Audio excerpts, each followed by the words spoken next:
For the longest time, I wondered exactly what people meant when they used the word quantum. I think most of them wondered too, but it seemed like such a cool word that they used it regardless. Here's how I would define it: quantum means pre-physical. When an unseen quantum wave function collides with a barrier or a measurement device, a functional observer, it collapses into something visible. Presumably, the collision drops its energy level, so it enters the vibrational realm of visible light where its effects can be observed by physical eyes. Another strange fact from the world of physics is that no one can see light particles until they have collided with something physical.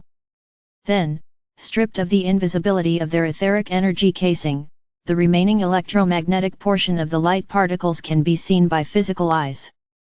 Again, the invisible becomes visible. In my latest book, Soul Communion, I noted another example of strangeness in the physics lab. By strangeness, I mean it pushes physicists toward the sometimes unwelcome idea that consciousness is behind all physical phenomena.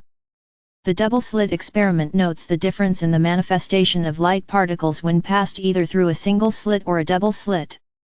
The single slit shows light particles reaching a detector screen while the double slit arrangement produces wave patterns on the screen.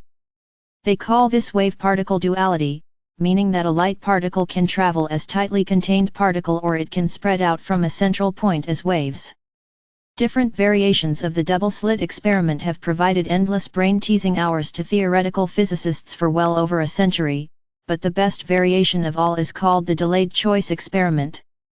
At some point in the 1970s, John Wheeler got tired of wondering about the effect of one slit or two slits and how the presence of an observer fits in.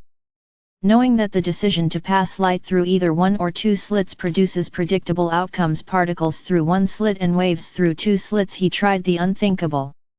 He set up an experiment to see what would happen if you made the decision to use either one or two slits after a light particle had passed through the critical stage of the setup. The result was that the light particle reacted according to the decision made a fraction of a microsecond in its past. It's as if it traveled back in time to its decision point to decide whether it was supposed to end up as a particle or a wave. I included that information in my book, Soul Communion, to illustrate how soul-level consciousness is not constrained by the passage of time in the same way as our physical brains.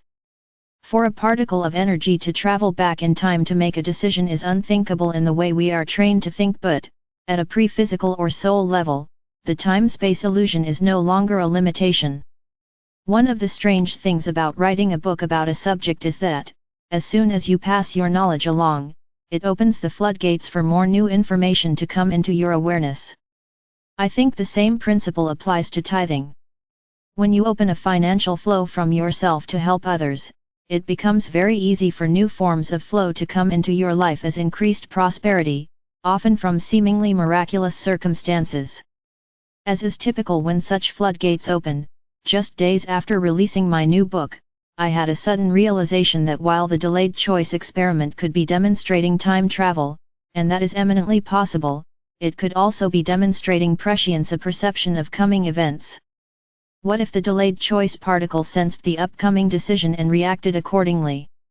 I'm not sure how we will eventually prove whether time travel or prescience is the explanation, but it does remind us of a very valid point. We all have prescient awareness of coming events. We always know what's coming, especially in the next 3 months. At a soul level of consciousness, you know your future, you know the choices you face, and you know how well each possible course of action would serve you. Our physical, third-density brains often filter out that wealth of information.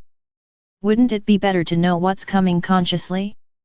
To foster the kind of feed-through from the soul mind to the physical brain that empowers you to be able to rise to any challenge in life? To know the elegant solution to every problem?